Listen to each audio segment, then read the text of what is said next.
TMZ Sports caught up with comedian and Laker fan George Lopez, who had some interesting things to say about not only LeBron, but also about you, Skip. Take a listen. Can we talk Lakers real quick? You know what? The Lakers are as good as LeBron's wig. You know Skip Bayless? Yeah, I know. I love Skip Bayless. So Skip has, he hates LeBron. Like, it's the word. But like, and even now with LeBron's success, he always has something to say. Is it time Skip apologizes? Well, not yet. LeBron. I think if LeBron does bring a championship home at this age in his career, if Frank Vogel can get the Lakers to the playoffs and deep into the playoffs, then I would say Skip Bayless, get your fake little wig, get your little 23 jersey, dog. Oh, Shannon, do you agree with George Lopez? Yep. Everybody knows you're the president, the CEO of the LeBron Haters Club. So you brought that little cheap Clippers jersey out here in them fake orthopedic security guard shoes. Orthopedic shoes. So get ready to get a 23 jersey and some LeBron James 17s. Okay, so first of all, I hate it when people say I hate LeBron James. I always say he's still the best passer in basketball. Best player. Always say, no, best passer in basketball. I always say he's the greatest driver of the basketball I have ever seen. And I always tell you, he is the most durable superstar I have ever closely followed. Do I not always say those two things? Thank you very much. Now, to what George Lopez said, if in fact your man LeBron is able to carry these Lakers to a title, to the championship, to the chip, at age 35, I will come out here not only in a 23 Laker jersey, but I'll get me a, what did he call it, a fake little wig. I'll wear a little fake little LeBron ain't got no wig. fake wig. Oh, well, that's what he said. They ain't got no fake wig. I will wear the 23 jersey and a fake little wig. Because the Lakers are even better than LeBron's wig. That's what George said. Now, you know what? Right? You got jokes, huh? No, I'm just repeating what George said. And I love George, and we have tried to get George on the show, and we haven't been able to get schedules together, but we will get George to come out here and sit right here. Skip, it's going to happen. Yeah. It's going to happen. They're going to win the title. And then you're not going to have any more excuses. I will have none. You're right. Oh, yes, you will. Because guess what's going to happen? They win the title, Anthony Davis is Finals MVP. Did Michael Jordan ever not win the Finals MVP? You're going to find something because you won't have anything else. But you already predicted LeBron will be the Finals You see what we MVP, did. right? In 26 minutes last night, had them 12 dimes. Okay. 12 dimes against the Dubs who have no dubs. What you got to do with me, Skip? All we can, like you tell me, you can only play who's on the schedule. You play who you play. Did he not play extremely well? LeBron is in dangerous territory because he needs to be load managing in November like his new arch rival, the new guy who owns L.A., Kawhi Town. The worst thing you can do is base what you do on what someone else does. Yeah, I agree. That's the thing to get people in trouble. When you judge your life based on what how someone else is living. That ain't what we do. Bron James and I, we do what we do. And we let everybody else do what they do. Threatened. What we threatened by? You didn't comment on his wig comment. He ain't got no wig. Oh, he ain't got no wig. Yeah, you know, we moved past that. You know what, Skip? You said you'd dress up. So I was here. Shannon heard it. I said 23 Everyone and watching. wig. I'm going to wear the wig. We make this happen, Lakers. Let's do it. Okay, we got to go here quick. Well, Baker and the Browns win their second straight tonight against the Steelers. That next.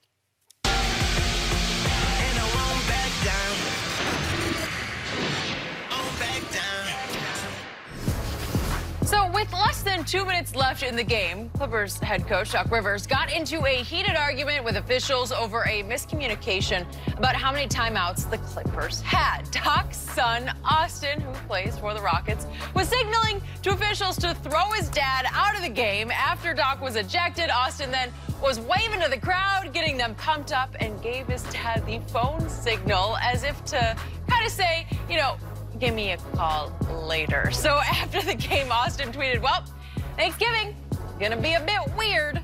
Doc said he didn't mind what Austin did. Shannon, what do you make of all this? I loved it. That's my dad, but not for these 48 minutes while we play in the game, Skip. And all the time you made me go to my room, go to the coach's room. Loved it. Tee him up. Yo, you hear this man yelling and screaming and cursing, tee him up! So you're saying it's like a little kid would do, right? Yep. I got you, Daddy. Yeah. Right? Tee him up. Okay. Skip, I was very fortunate enough to play against my brother twice when he was with the Packers off with the Broncos. Get it! Don't let him catch it. D him up. You get nothing. When they knock a pass out, you get nothing. No. Yeah, but when you were playing one-on-one growing up and he kept beating you, you take the ball and throw it over the fence. I did. Oh, hold on. Yeah. Who told you that? You told it on the air. Why you bringing up old stuff? Throw it over You the told it on fence. the air. I did. Well, God. thank you. I got you again. You guys remember? I have exactly what I would do, and he would tell my grandma she make me go in the woods and get it. But Skip, he just look. I thought it was funny. I was like, because at first I'm like, am I seeing him say like T is that? He wanted that. Oh, yeah. Yeah, because that's gonna be 3 points. Doc is upset, Skip, because he thought he had a timeout, and he's pointing to the official. He told me I had a timeout. The guy that told him, he allegedly told him he had a timeout, he was down at the other end. It was Tony Brothers like, bro, you ain't got no timeout. And I guess the trainers that keep track of the timeout, because they normally like, how many timeouts do I have? You got 2, or you got 1, we got no more. X got 4 fouls, he got 5 fouls. There are people that track that. And so I guess the trainer told Doc that he had a timeout left. One of the officials told Doc he had a timeout left, and come to find out, Doc didn't have any timeouts left. And so Doc is upset. You told me I had a timeout. And his son, Austin, like, nah, give him a T. That's what he gets. He got one of those, a T. Yeah. And he won't stop. You know what? Like a kid, you tell you, didn't I tell you to stop? Now, okay. Doc wouldn't stop, so he had to get him another. He had to get tall. Get him up out of here. Hey, Dad, call me, because I ain't going to be able to talk to you right after the game. But call me. You got my number. Call your boy. Then he tweeted right after the game, Thanksgiving is going to be really weird. I loved it. So I'm going to go a little deeper with this one.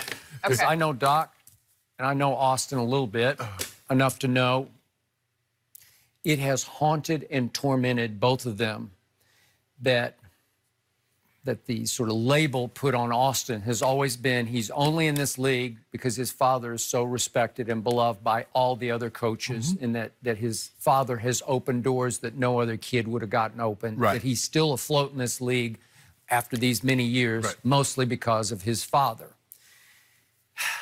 And it drives both of them pretty nuts. So the poignant undertone to this little scenario was Austin finally saw an opening to show everybody, to show the world on national TV and certainly show the home crowd. When we're playing, I'm not my father's son. I'm going to lay it on thick here. And I have never seen Austin come out of his shell quite like he came out of that shell, because he's not a grandstander. He's not a showboater. And that was kind of showboaty to me, wasn't it? Like he's just laying it on, man. He's really playing to the crowd. Tee him up. Because he's trying to send a message to the home fans and to his teammates. I want him teed. I want him tossed. Get out of here. Get him out of My here. house. And then he keeps laying on thick. Oh, call me, like sarcastically. Like, we'll talk later about this. And with the media after the game, he said, I'm not an escalator by nature. When there are fights, I don't try to get in the middle of it. I stay out of it. But he got right in the middle of this, and he escalated this situation for the home crowd, right?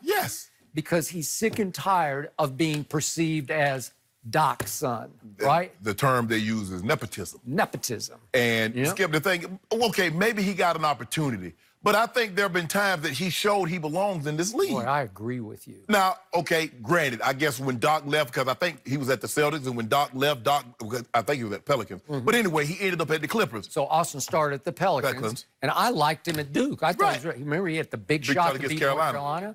And he had hits and misses with the Pelicans. He was okay, but then Doc acquires him with the Clippers. Thought he was pretty good. There's always a clash of, is Doc playing his kid? Playing favorites?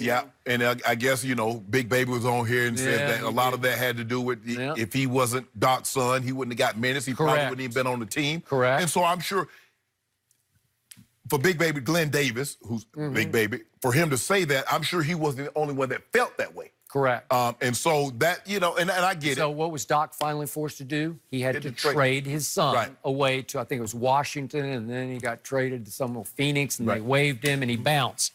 Bounced around and wound up. He found a home with Houston. He's a good fit for what they do.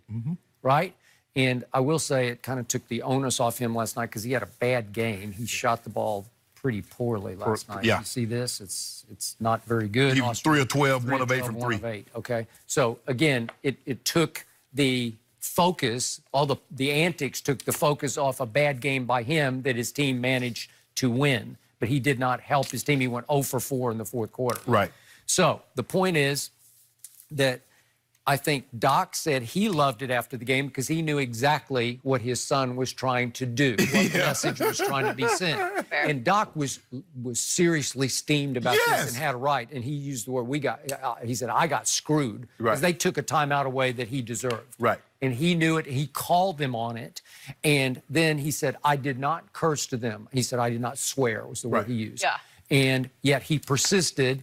And then Tony Brothers said, well, he's making a scene out on the court and we're ready to resume play. Right. And if you persist, and I think Doc knew the handwriting was on the wall because they were down 8 at that point with a minute something left. Yep. And he said, I'll just go ahead and get tossed. Yeah, okay, you already gave me one tee. I'm just going to walk to the center of the court and just go keep walking because I already know what you're going to do. They got Caldwell Pope last night. The official said, okay, now, you made your point. Let it go. And he said one more word. He said, oh, that's it.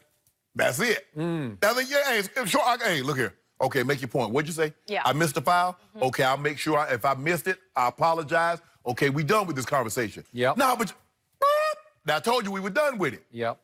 So I see this label on Austin upside down from the way most people do. I have nothing but respect for Austin because he's had a higher degree of difficulty to me because people always look at him like, come on. Right. You're only here because of Doc. Right. Well, then if he misses shots, people are going to say, get him out of here. Exactly. Right? And the thing is, Skip, is that Doc almost has to be harder on him in front of everyone than he normally would because they already think he's showing favoritism. So even if the slightest little thing, he has to jump on him to show I'm not showing favoritism. And I also go on like, Dad, what was that about? That wasn't even my fault. That was Chris Paul that threw that bad pass. I know, son. Because, sometimes that's how you get to the other guys is that you harder on the guys that you know that can take it. Yep. So. Hey, Austin Rivers has guts. Yeah. He does. Yeah, I mean, his dad was a heck of a player. Yep. It is hard, though, to be an athlete's son, to be a coach's son, because you have to play for your dad? have to play for him. I mean, that dynamic alone doesn't work in a lot of cases. I wouldn't wish it on anybody. It's like a can't-win situation. No. There's no way I could have played for my granddad because I'd be coming home and telling my grand on him every night. Yep. It wouldn't do no, wouldn't have no effect. The thing. It was interesting, though. That's a good point of separating the two last night. It was a rare shot for him to do that. Let's transition to the Browns and an interesting year we've seen so far. Their record, 3-6. Is it more a reflection of Baker or Odell? Who is to blame? We'll discuss.